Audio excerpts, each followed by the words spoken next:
With a slight sound of feedback coming out of the loudspeakers, a moment of silence fell over the room. Levexar pulled his face slightly back from the microphone, lifting his head a bit so he could look at the orderly seated crowd of listening journalists and reporters.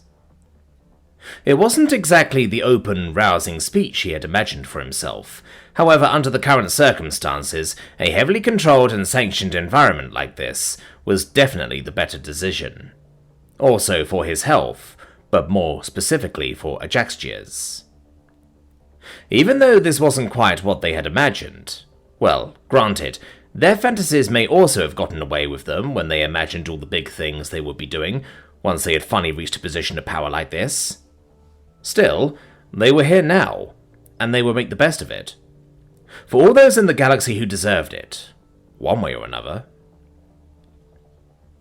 Once the silence after his little opening had been allowed to settle for a moment, a good number of those sitting in the audience lifted their hands. They all held a small device that emitted a gentle green light at the end of it, as an indicator that they wanted to ask a question. It was a bit of an old-fashioned way of doing things, but it worked well for this smaller, more controlled setting.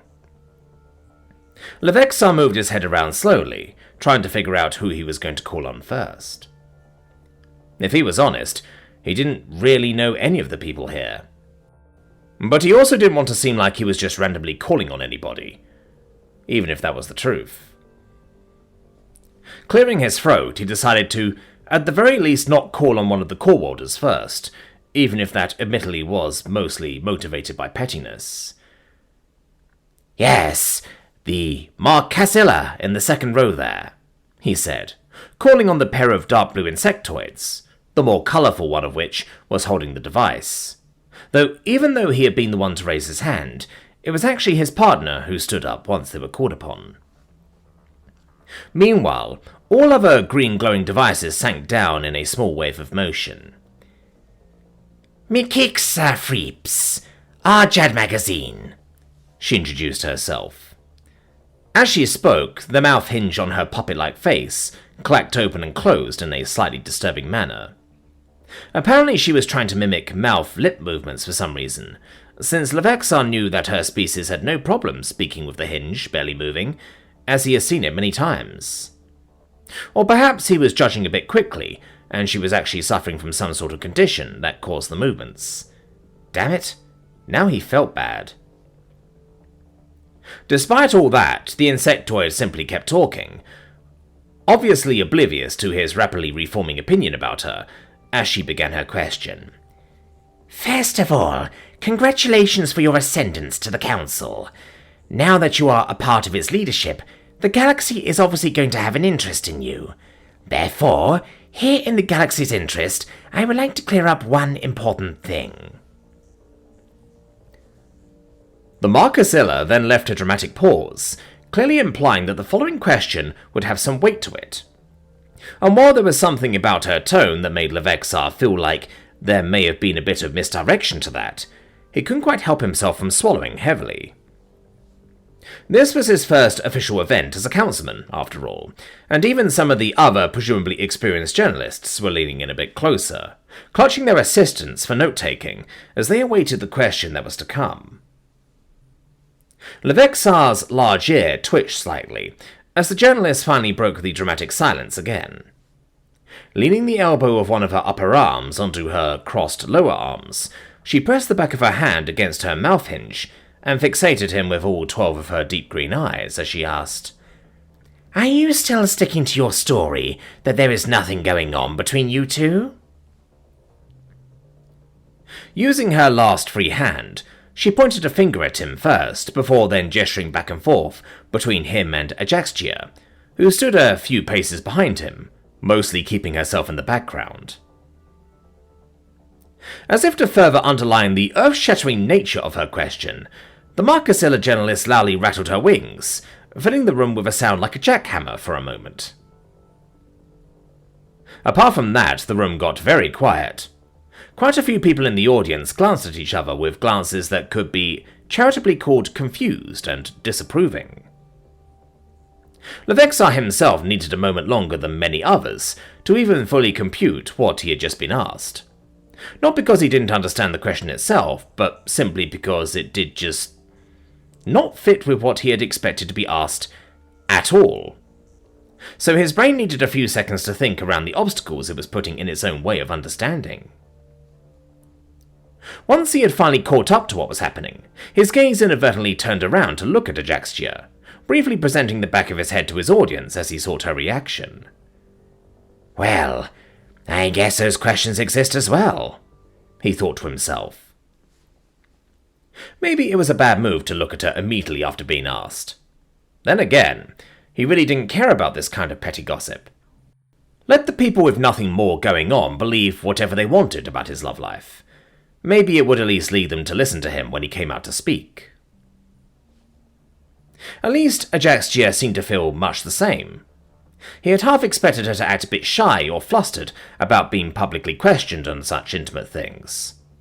However, it seemed like the public eye was not bothering her as much as he had thought, and if anything she looked amused, as he turned back to check on her after the question. "I am afraid there is no story to be told," Levexar therefore finally replied, once his head had snapped all the way back around to the microphone. His thick tail gave a single amused wag as he looked back at the journalist with a relaxed demeanour. "Councilwoman Ajaxia and I work closely together, true, but I work just as closely with Councilman Morgoth. Are you assuming I have something going with him as well?" Although it would have probably been enough to leave it at that, Levexar quickly decided that he may as well have some fun with the strange position he had been put in here. Maybe catch a few more eyes while he was at it. And so he decided to quickly add, "Or are you maybe implying I wouldn't be adventurous enough for that? Is it only interesting if I am with another Lakshazet?" Although it wasn't from the whole crowd by any means, he was a bit proud that his little comment actually earned him a couple of chuckles from some of the viewers. Though he also felt a little disappointed that the Marcasilla journalist didn't seem to be at all perturbed by his escalation of her question. Then again, maybe he should have expected someone in her presumed business to be used to some snappy sass.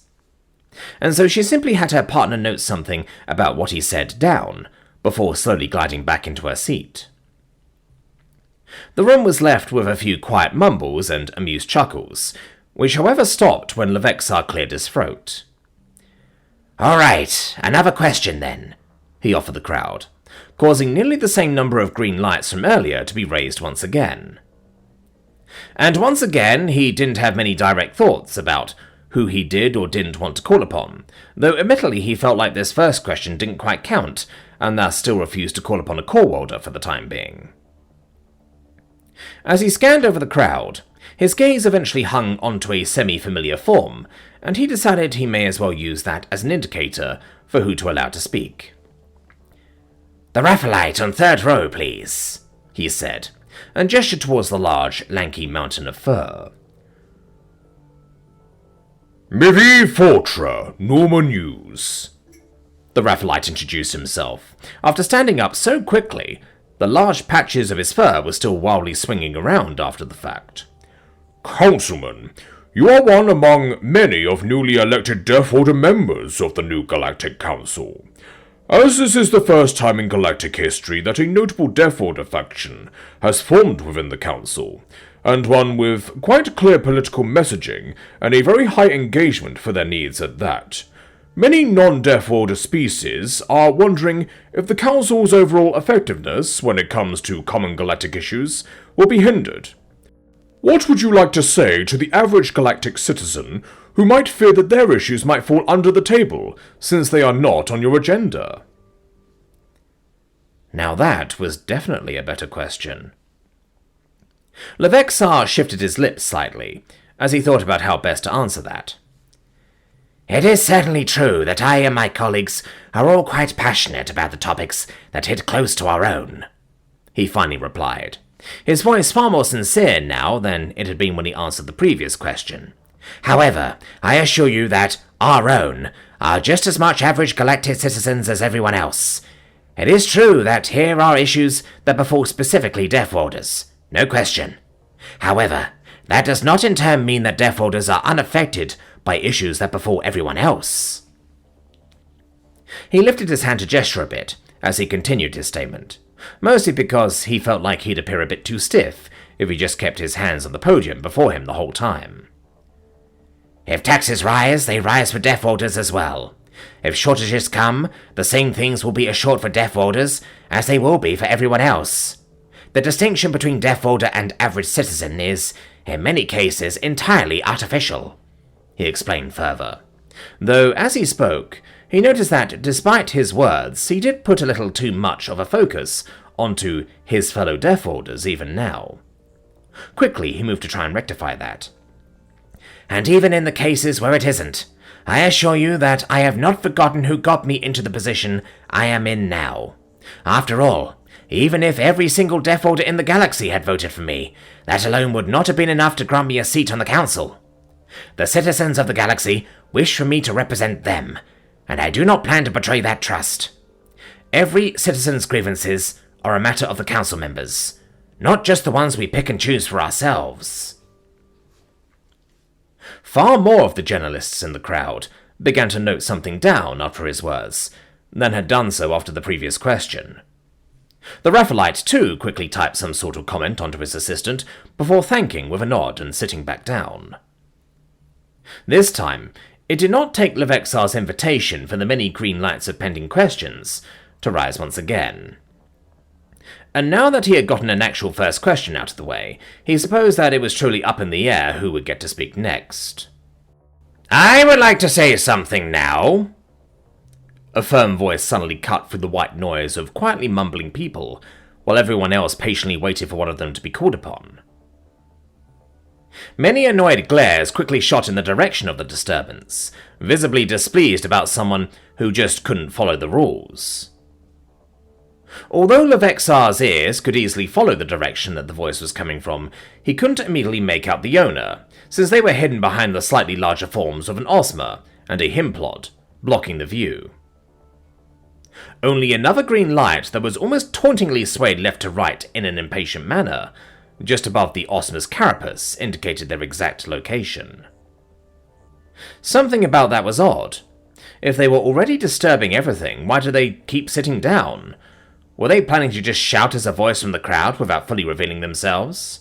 If so, why didn't they do so, and waved the green indicator instead?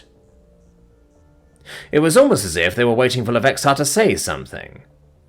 Well, he was going to do them the favor. You are going to have to wait like everyone else, he began to scold the impatient viewer in a firm tone, only for his suspicions to be confirmed mid-sentence. As soon as he had begun to speak, the interjected person had taken it as their sign to move, finally standing up and revealing their face as it rose above the visual blockade of the sitting Ozma. With all four of his arms crossed, the tall Tian Sonko rose to his feet. The primate's small, beady eyes immediately zeroed in on Levexar, and his four button-shaped ears all rotated to open in the Vulpine's direction as well. I would like to ask you how exactly the galaxy is meant to entrust its safety to a violent criminal such as yourself. Councilman Rook Tusma then confronted Levexar directly. His tone was calm, but simultaneously spewed with venom, as the two council members suddenly found themselves in a spontaneous staring contest, their eyes locked with each other, as if looking away or even blinking would mean that they accepted defeat. Defeat in what? Levexar wasn't even quite sure. He just knew he didn't want to lose it. This is an orderly event, Councilman, and its rules apply to you like they do to everyone else. You cannot simply talk over everyone patiently awaiting their turn. Levexar kept up his scolding, his tone not dipping for a moment, even as he realized he was speaking to his supposed equal. Are you avoiding the question? Rook Tusma retorted, entirely ignoring what Levexar had actually said. Suddenly, it seemed like the room was holding its breath. In the corners of his vision, Levexar could see however so many of the reporters and journalists, sitting in the rows before him, raise their assistants to take notes. It was then that he also noticed that all of the green indicators asking him to be called upon for their questions had suddenly been hidden away. So, apparently this was now happening. Suppressing a sigh with a lot more effort than he would have liked to admit, Levexar focused fully on his fellow councilman. I think if you have a problem with the galaxy giving its trust to me, you should have voiced those before the election had already concluded, he stated calmly. His voice was less directly scolding now. However, it was definitely still strict. By now that choice has been made, and the galaxy has decided that it did indeed want to give me its trust. His tail stood straight up, with his fur slightly poofed out from stress. He didn't like that he had to cave to this sort of behavior, but he also figured that this entire event would have just derailed further had he simply tried to ignore the primate and call on the next reporter instead. Well, there is a good chance that those who would be interested in bringing someone like you into the council wouldn't have bothered with listening to other voices during the election, Rook Tursma retorted with a toxic confidence. That logic was rotten carrion, of course. Based on the numbers they had both gotten in the election, reason dictated that there would have to be at least a reasonable overlap between some of their voters, even if both of them probably had some trouble imagining the kinds of people that would give their votes to both of them. Therefore, I am using the chance now that I can guarantee they will listen to me. Rook Tursma continued on, with his accusation anyway, untangling one of his arms to point right at Levexar's face. No matter what titles you may gain, I will not allow a thug like you to go unchallenged in your self-depiction of a gracious figure. The primate then pulled his pointing finger back to clench his hand into a fist, as his small eyes narrowed. I remember the day still. On occasion I see it in my nightmares. Are you going to deny it? You held me at gunpoint, trying to violently rob me, and you were fully intending to pull the trigger if I didn't do as you say. And after I fell victim to your barbarism, I am supposed to treat you like all the council members of actual honor? He challenged, his arm slightly trembling since he clenched his fist so hard. Or will you try to tell me that you didn't even recognize me? Do you even remember? Or was it just another day of violence to you? For a moment, Levexar's lips pulled back, revealing the sharp fangs hidden underneath them, as they tried to twist into a snarl. However, he managed to get his expression under control before any too unflattering pictures of him could be snapped by the crowd. Exhaling slowly, he did his best to center himself.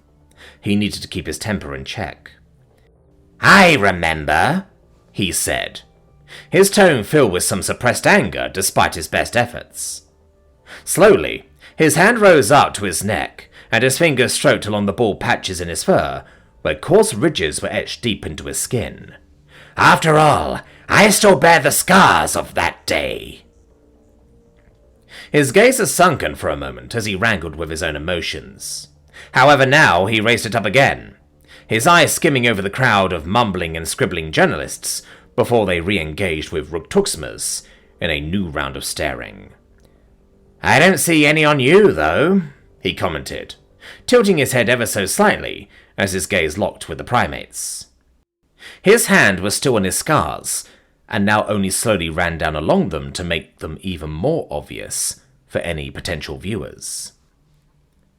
Rook Tursma released a disparaging scoff and physically swatted Levexar's attack away with his two lower hands. It would take a brute like you to not understand that not all scars are physical, he countered, before pulling his arms right back into being crossed. You deserve those scars. Forcing somebody to stop you before you would end my life for not giving in to your demands. It doesn't compare to the violation of being put in such a situation, fearing for your very existence at the whims of another. Levexar's teeth ground for a moment as he tried his best to come up with a convincing counter to that. He would have to be careful with what he said, especially when it came to things for which he didn't have any immediate proof. Behind him, he could hear how Ajaxia disparagingly clicked her tongue, clearly having a few things to say to the primate herself, which she had to suppress just as much as he did. Without any decisive evidence in his corner yet, there was only one path he could still go down with this to have any pushback against the primate. I had my reasons for what I did. and I will admit that I went about things the wrong way. A mistake that I paid dearly for, and for which I serve my punishment," he stated begrudgingly, but refused to break the eye contact that time. "That was years ago. I did my time, and I am fully rehabilitated.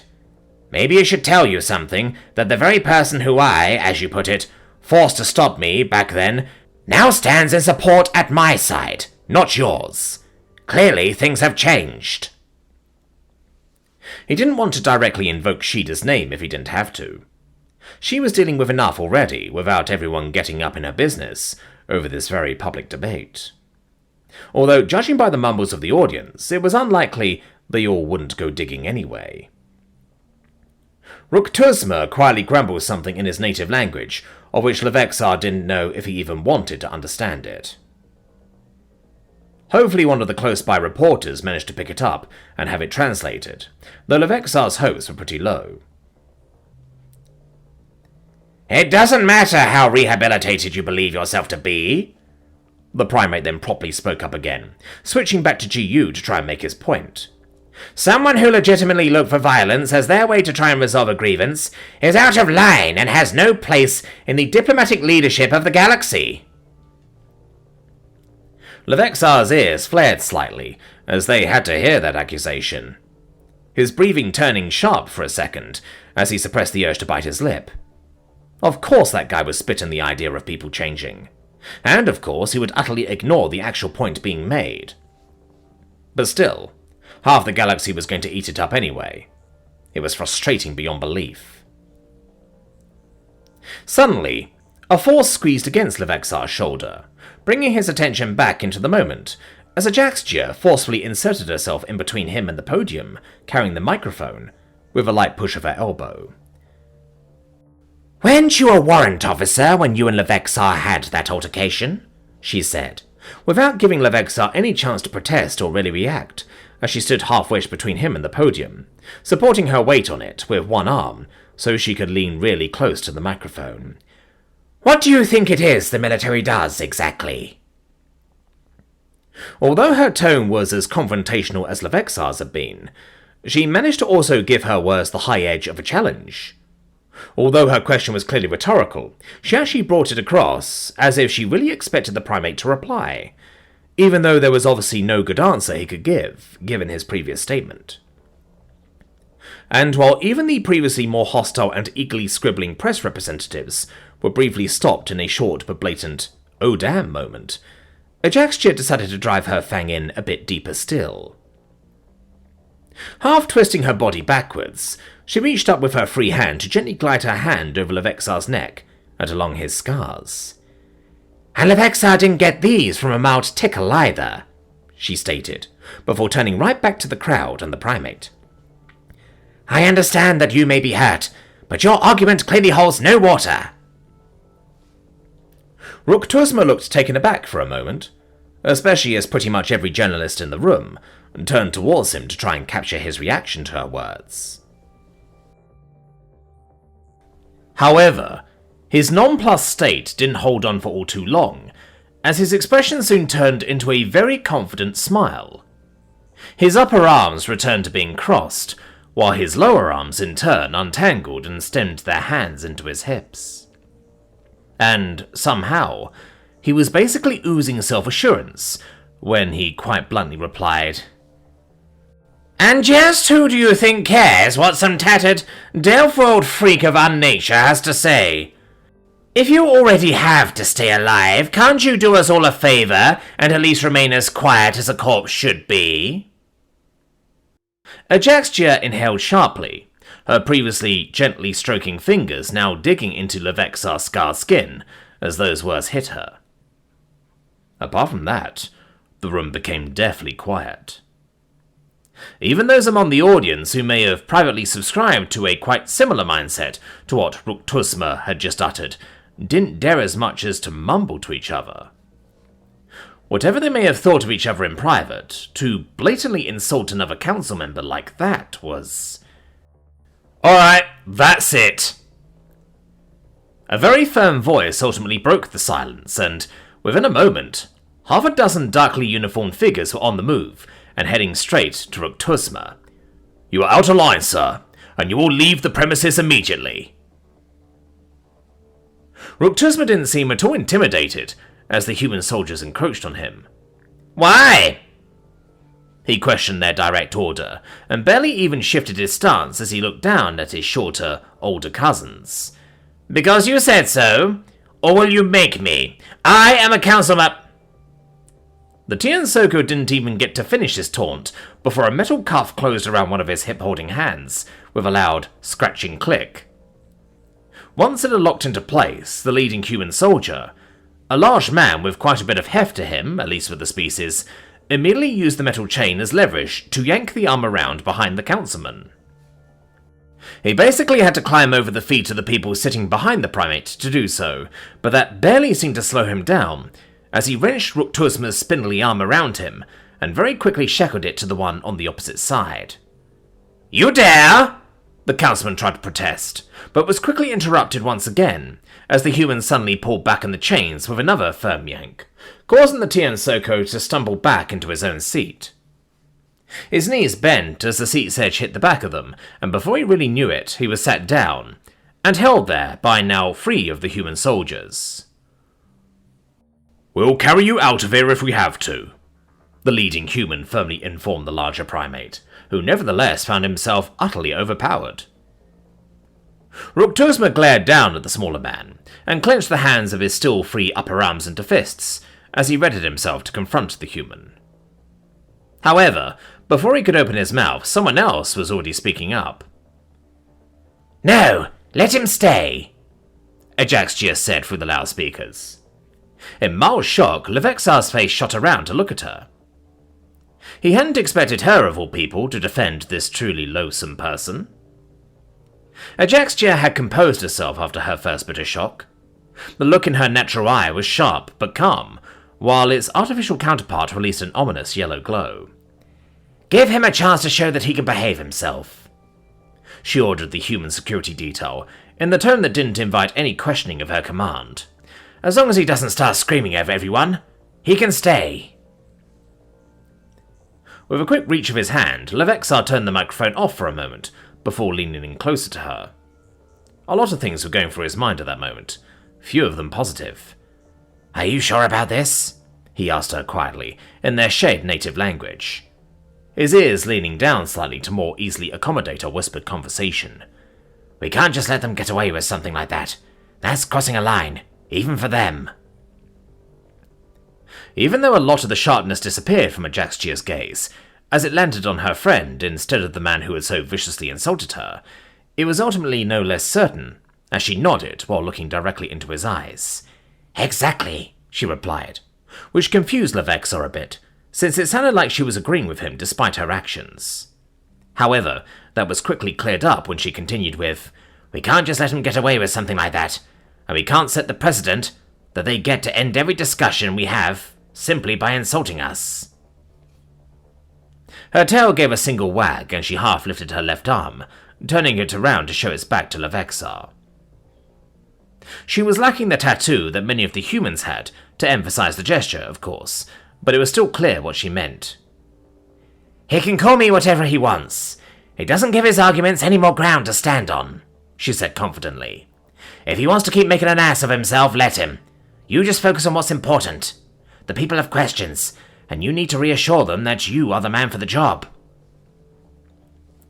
Using her already lifted fist, she gently knocked against his chest and gave him a smile.